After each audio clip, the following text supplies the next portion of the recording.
In this video, I'm going to show you how to design an irrigation reservoir or pit pond using the built-in NRCS tools within AutoCAD Civil 3D 2018. So what I have here is a just fresh blank drawing. So the first thing I'm going to do is I'm going to bring in my survey points. So I need to set my coordinate system. So I'm going to go into Edit Drawing Settings.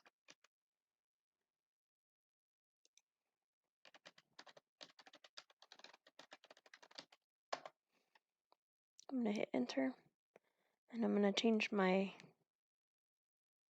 category here. Go down to USA, New Mexico. And we use the NAD 83 New Mexico State Plane. In this case, for this specific survey, will be an East Zone US foot. I'm going to hit Apply and OK. So now I can bring in my survey points. So I'm going to go up here to Insert, Points from File. I'm going to go find my file name.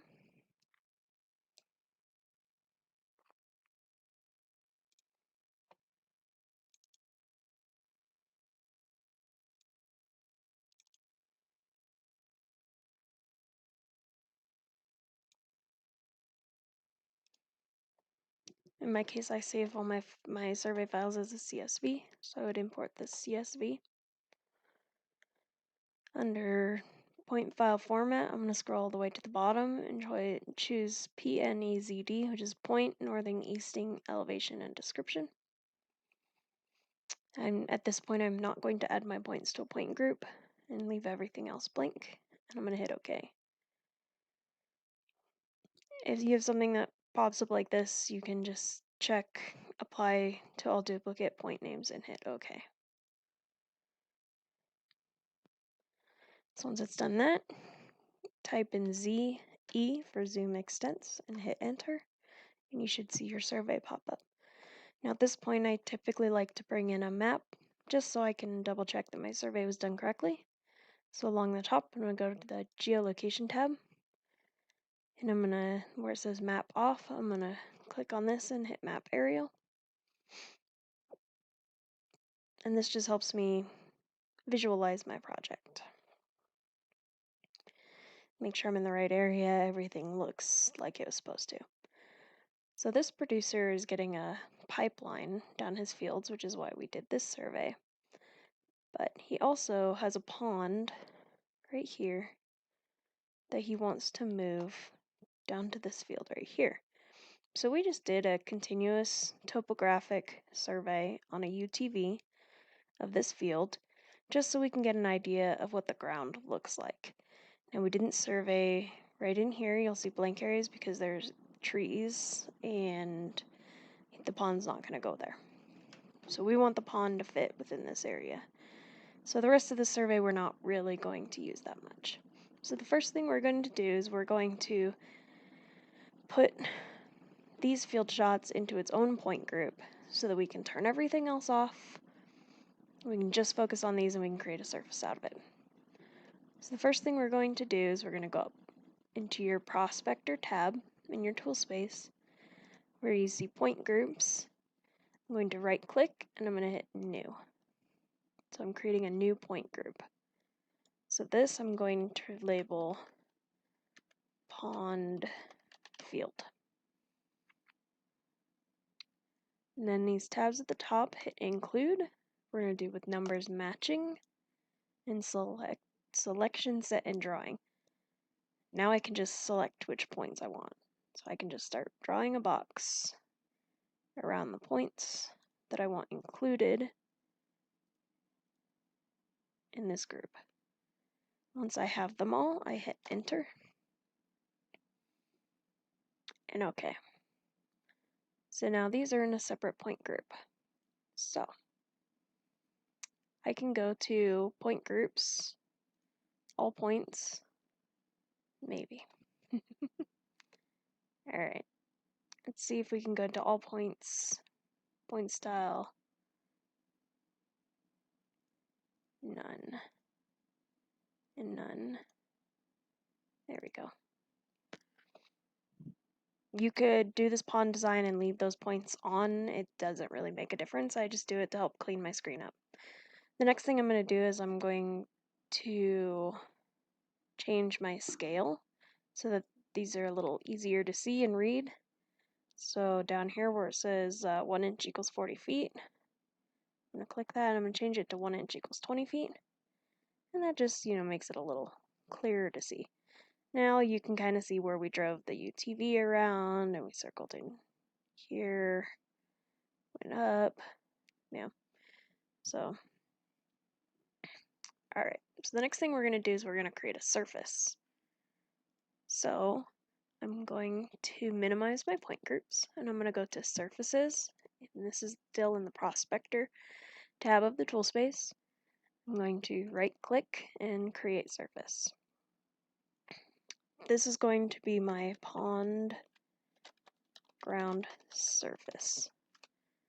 And that is just how I'm going to label it. I can change the style at this point if I want to change how it looks.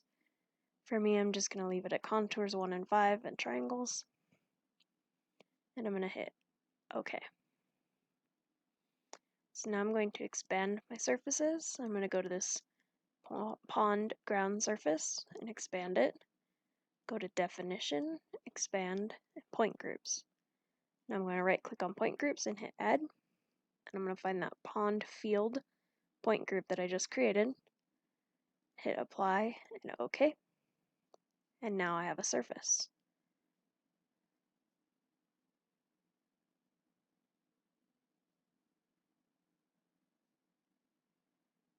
Alright. So next thing we're going to do is we're going to create our pond. So what we do is there's an NRCS tab on the top. Once you load the NRCS customization tools, you should have this NRCS tab. And there's something in here that says Storage Pond. So we're going to click Storage Pond.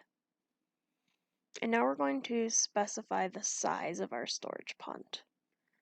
So in this case, we're going to go with and this is the bottom lengths and widths. So we're going to do a 10 foot by 10 foot bottom.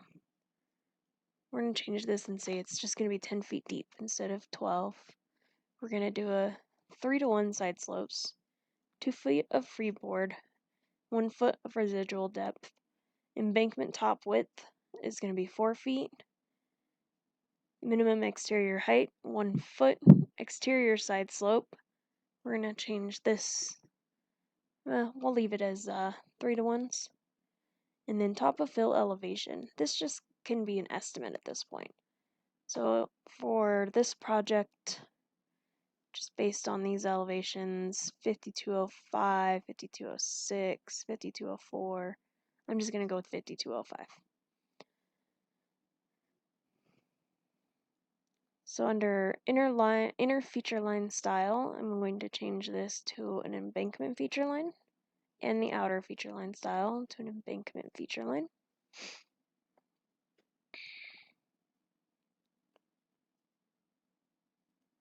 Alright, so once we have that, I'm going to hit Insert into Drawing. And it's going to give me the outline of a pond. And now I can decide where I want to put it. So I'm going to put it, let's just say right here. And you click it. So now you have your pond. So the next thing we need to do is the grading. So if you notice when you select on the pond right now, it selects all of those feature lines. And we want to be able to just select the outside lines. So in the same NRCS tab, under NRCS storage ponds, there's these options for turn on selection by group and turn off selection by group. So I'm going to turn off selection by group, and this allows me to select individual feature lines. So now I'm going to go to my Home tab, and I'm going to go to Grading and Grading Creation Tools. On the far left, set the grading group. I'm going to drop this down and hit Storage Pond. Okay. And then name, Storage Pond. Everything else can be left as is. So I'm going to hit OK. The next One is set target surface. I'm going to set it to pond ground surface. Hit OK. Here I'm going to select slope or grade to surface, cut, and fill. And then I'm going to create grading. So you'll notice down here it says select the feature. We're going to select this outside line. Now select the side. We're going to grade outward. Apply to the entire length. Yes. We're going to do a slope. In this case, we're going to do 2 to 1s. Well, we'll do 3. Well, we'll do 3 to 1s. So we put 3. And then also slope and 3 to 1. And hit enter. So now it created this grading.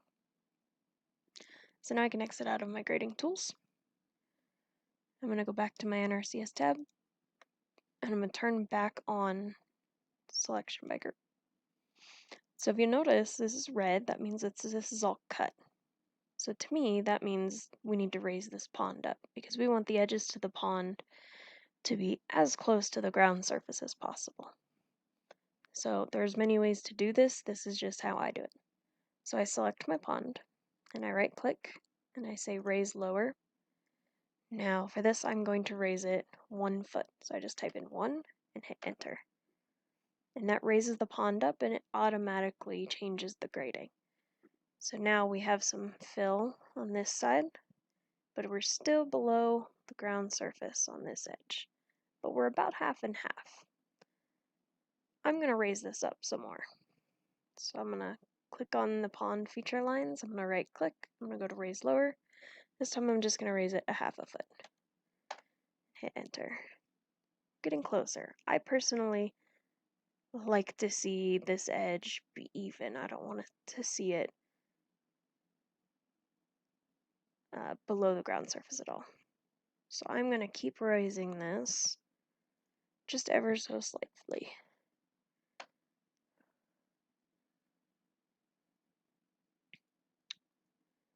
And raise lower.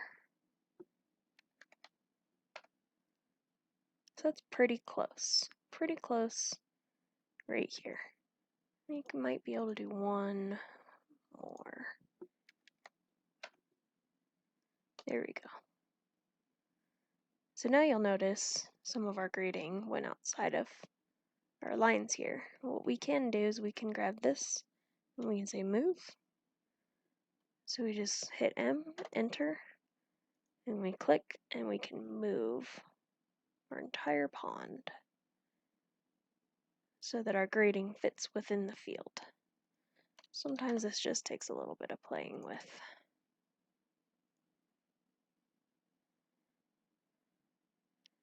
And it might adjust some of your grading as well by moving it. So I'm going to raise it up a teeny tiny bit again. There we go.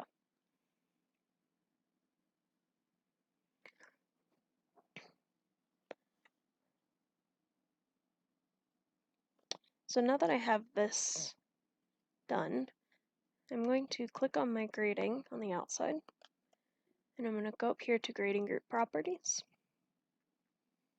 I'm going to check mark automatic surface creation.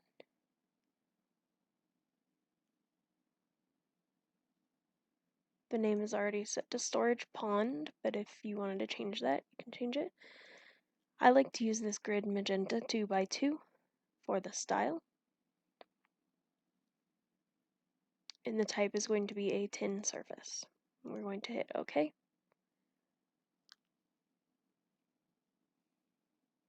Then we're going to hit apply and OK.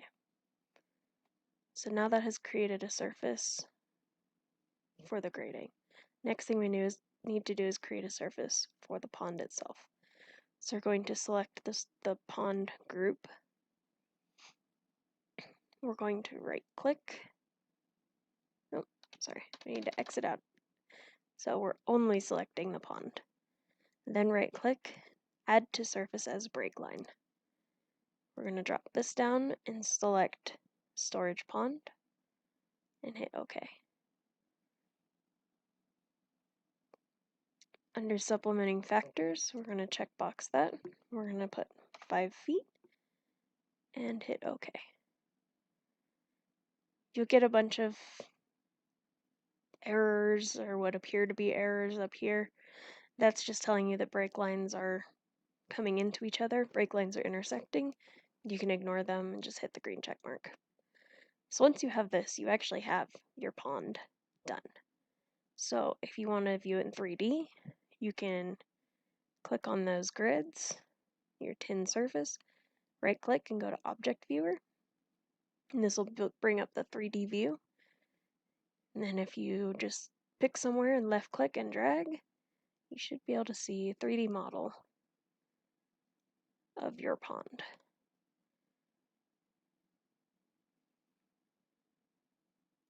So this is where we're excavating. We're bringing it up. We said we wanted a 4-foot top, and then we're grading back down to the surface.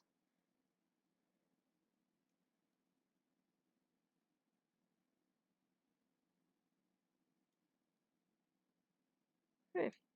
So once you do that, I typically like to find a good view on this, and you can actually save this as a photo if you want to just have this 3D view. It's super cool. So the other things we can do is we can right click and go to, exit out, select the surface, right click, go to properties. Oops, wrong area. So I'm going to go to surface properties on the ribbon, and I can change the surface style. So the grid magenta is really cool for looking at things in 3D, but if I were to print this out for a producer, he wouldn't have any idea what he's looking at. So for me, I'm going to do this finish contours 1 and 5. I'm going to hit apply and OK. And this just shows the contours going all the way down to the bottom of the pond, as well as the pond contours of the sides going down to the surface. You can play with this any styles you would like. So if I want to change this again, I just select it, go to surface properties, and maybe we want 2 and 10 because it's just too busy. So I'm going to hit apply and OK. So now they're 2-foot and 10-foot contours instead of 1-foot and 5-foot contours. So now if we want to compute the cut and fill volume for this storage pond, we're going to go up here to Analyze, and we're going to go to the Volumes dashboard. Up here, we're going to hit Create New Volume Surface.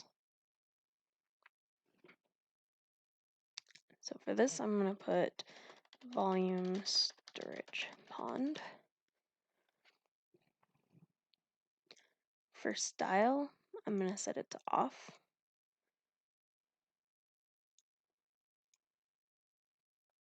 My base surface is going to be my ground, so the pond ground surface. And my comparison surface is going to be my storage pond. So I'm going to be comparing the difference between this base surface and the comparison surface. I'm going to click OK. So now this gives me an idea, has the cut volume, fill volume, which is this outside part, and come anywhere that it's above the ground. So for this one, we're actually fairly close to half and half.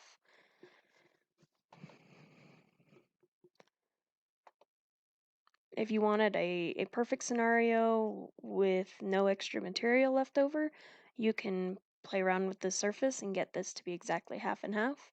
Then the producer won't have any material left over after excavating their pond.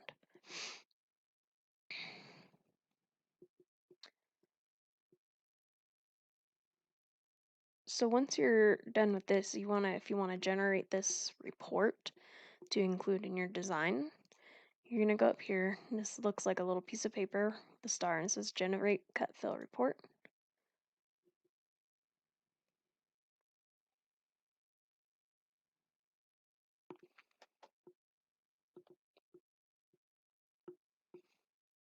And see if I can drag this over.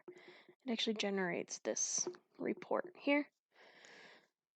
It gives the name, your volume storage pond, your cut and fill factors, your 2D area, the cubic yardage of cut, the cubic yardage of fill, and then it gives our totals. So this can be printed and included in your design.